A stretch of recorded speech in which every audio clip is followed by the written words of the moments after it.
Question number 1, Mr. David Ashby. This morning I presided at a meeting of the Cabinet and had meetings with ministerial colleagues and others. In addition to my duties in this House, I shall be having further meetings later today, including one with the President of the International Red Cross. Mr. Ashby. When my right honourable friend meets the President of the Red Cross this evening, will he tell him of the utter revulsion which the British people feel for the treatment of prisoners of war by Saddam Hussein? Will he ask or urge the Red Cross to redouble its efforts to obtain details of the prisoners of war and access to the prisoners of war from the Iraqis? And would he ask the Red Cross please to remind Saddam Hussein that the Iraqis cannot expect to benefit from the Red Cross, whilst at the same time refusing to honour their agreements under the Geneva Convention? I assure my honourable friend I will certainly be making these points, as indeed did my right honourable friend, the Defence Secretary, yesterday. I will also be making it clear that in no way can Iraq's behaviour be equated with that of the Allies in treatment of prisoners of war. Iraq is in gross and flagrant violation of its obligations, whilst the Allies are doing everything possible to ensure they meet their commitments under the Geneva Convention. Mr. Speaker, may I say to the Prime Minister that the attack in Whitehall today was both vicious and futile, since it will not intimidate nor will it divert anyone in government or in opposition in this democracy.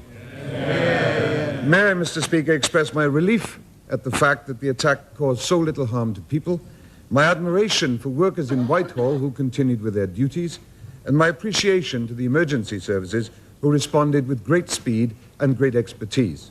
Mr. Speaker, may I say to the Prime Minister that today's experience further increases our fellow feeling for the people of Northern Ireland who have lived with atrocities of this kind for nearly 2 decades.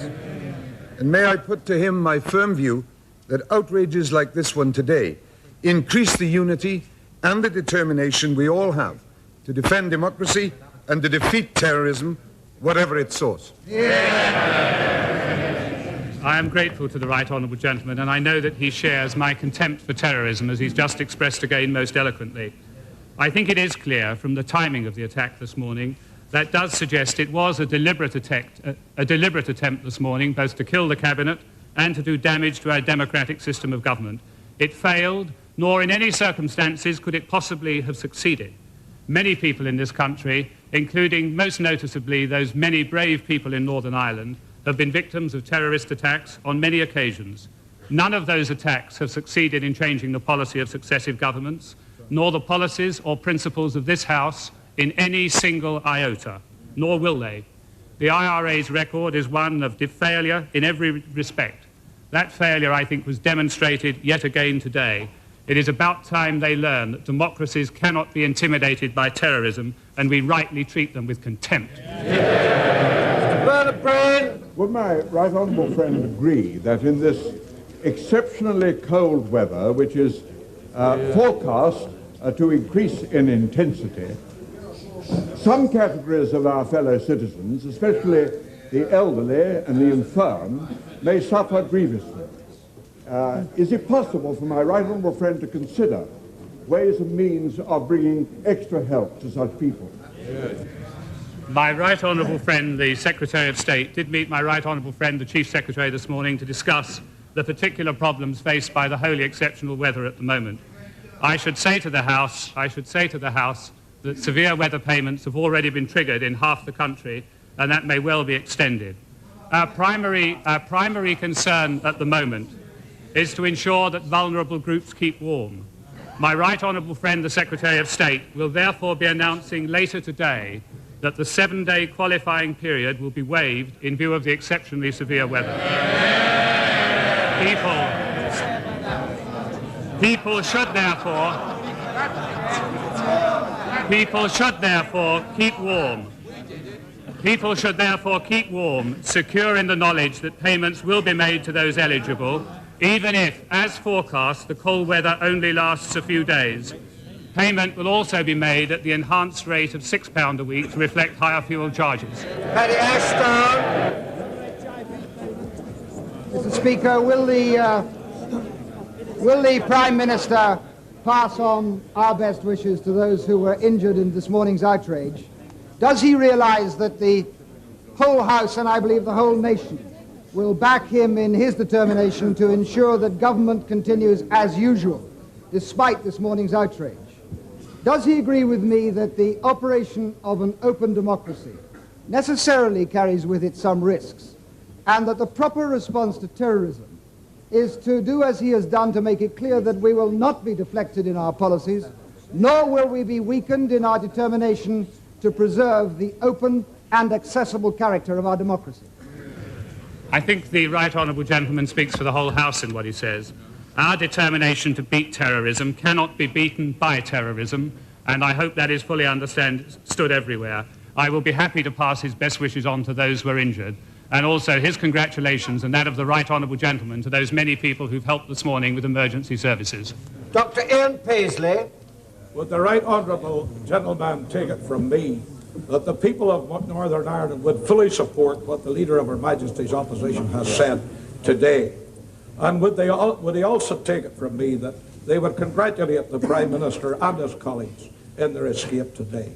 But would he keep in mind that we who represent Northern Ireland in this House find great difficulty when murders take place in Northern Ireland and when other atrocities take place, that we cannot have the time in this House to bring them to the House the way this is brought to the House today?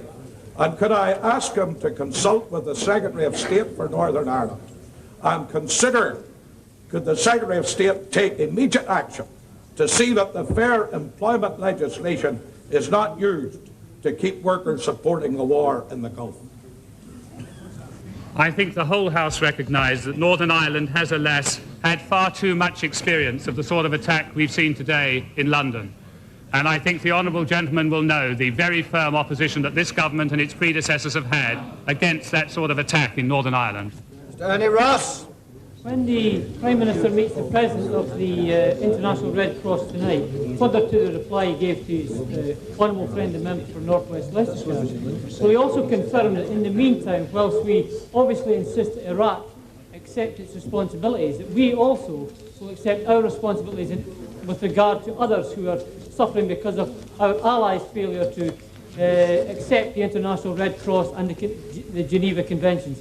And will he also convey to the President that he will reaffirm that commitment to the Israeli government in their treatment of the Palestinians in the West Bank and Gaza? Yeah. All allies in this particular conflict are following to the letter the conventions of the Geneva Convention. That is, has, and will continue to be the case. Cyril Townsend. Number 2, sir. I refer my honourable friend to the answer I gave some moments ago. Cyril Townsend. Honourable friend's great concern for the plight of Terry Waite and the other British hostages in Beirut. Can I ask him to give serious consideration to sending a senior emissary to Tehran and Damascus, taking advantage of our restored diplomatic relations, and Beirut, to learn at first hand what more the British government can do to obtain their long overdue release? We remain very concerned indeed about the plight of Mr. Waite, Mr. McCarthy and Mr. Mann, and the effect on their families of their very long imprisonment. We already have representatives in Tehran, Damascus and in Beirut, and they are devoting a great deal of their effort to securing the release of our hostages. My right honourable friend, the Foreign Secretary, met the Syrian Foreign Minister al-Shara yesterday, and he has made it clear yet again that Syria will do all it can to secure their release. Mrs. Sylvia Heald.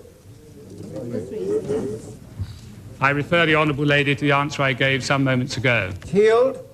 While welcoming the statement of the Prime Minister about the cold weather payments, as someone who knows very well the weaknesses of that system, why doesn't he use the power that he has and abandon the scheme altogether and look for a general upgrading and uprating of the pensions for all people, all the... I think the honourable lady, in making that point, does wholly forget the changes that there have been made to the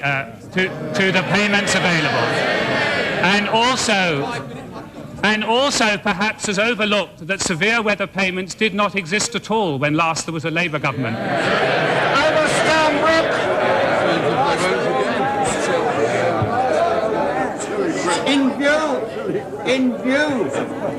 In view of the welcome words used by my right honourable friend about the people of Northern Ireland, do they not deserve now a promise that they will never be removed from the protection of the British Crown? As my honourable friend knows, they have that certainty without their express wish to be otherwise. Mr. Dennis Skinner. I refer the honourable gentleman to the answer I gave some moments ago. Mr. Skinner. Does the Prime Minister recall that on November the 8th last year, when he was Chancellor of the Exchequer, introducing his autumn statement, he said there would be a budget surplus for this financial year of £3,000 million. Is he now aware that many of his ministers are saying that that £3 billion surplus has now disappeared? If that had been a gross miscalculation by a Labour local authority, they would have been subjected to poll tax capping and surcharge. What is he going to do? Sack his Chancellor? As to the fiscal position, that will be announced by my right honourable friend, the Chancellor, in the budget. As to the accuracy of forecasts, far be it from me to recall to the honourable gentleman unhappy memories, but there were occasions where the right honourable gentleman for Leeds was out by several 100% in his fiscal forecasts.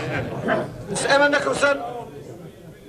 Would the Prime Minister like to congratulate those of our allies such as Turkey and other such nations who have fundamentalist Muslim insurrectionists and have great difficulty maintaining political stability? Would he like to congratulate them on the very brave moves they have made in furthering the Allied cause in the Gulf? I am certainly entirely happy to do that. I think my honourable friend expresses the point most eloquently. Mr. Tony Banks. Number 5, sir. I refer the honourable gentleman to the answer I gave some moments ago. Mr. Banks. May I share with the Prime Minister a problem that I have, and that is that... The Supper Club. Order. Well, that's a question. And it isn't that sort of problem anyway. A small gent came into my constituency office on Monday, and he said, why is it that in Britain that we have the highest inflation rate in the European Economic Community? We have the highest interest rates in the EEC, and we have the highest balance of payments deficit in the EEC. He said, were these the problems of success, or indication that the economy was in deep doo-doo? I said I hadn't the faintest idea, but the next time that I saw the Prime Minister, I would ask him the question. What is it? Economic success or deep doo-doo? It's clear the honourable gentleman hasn't the faintest idea, for his facts are wrong. Six, sir. I refer my honourable friend to the answer I gave some moments ago. Following that last point, does my right honourable friend agree that the stability of sterling against the Deutschmark, despite the recent rise in German interest rates, indicates increasing confidence in the government's determination to bring down the rate of inflation within the exchange rate discipline? Is this not the best framework for a lasting and sustained reduction in interest rates, with the removal of the premium required for holders of sterling in terms of interest rates against other currencies? And is this not better for British industry rather than the cut-and-run tactics practiced by the opposition? I think the stability certainly reflects to some extent our membership of the exchange rate mechanism. The exchange rate mechanism is in no sense a straitjacket. If the pound were falling, we would not be able to cut interest rates, whether we were in or out of the exchange rate mechanism. The stability that the mechanism provides will help in due course and not hinder. The opportunity will come as our inflation rate falls. Malcolm Bruce. Number 7, sir. I refer the honourable gentleman to the answer I gave some moments ago. I advise the Prime Minister that I have a constituent whose husband unfortunately died in the Gulf a few months ago, as a result of which she and her daughter lost their home in Germany and are having to be rehoused by the local council, who have not yet been able to do so. Can he give an indication, if this is the way the army treats people who have been widowed, that local authorities will be able to cope in those circumstances? As the honourable gentleman knows, the army will always look at these matters sympathetically if he will provide me, if he will provide me with the details of a case of which I have no prior knowledge, then I will be happy to examine it for him. Home Secretary.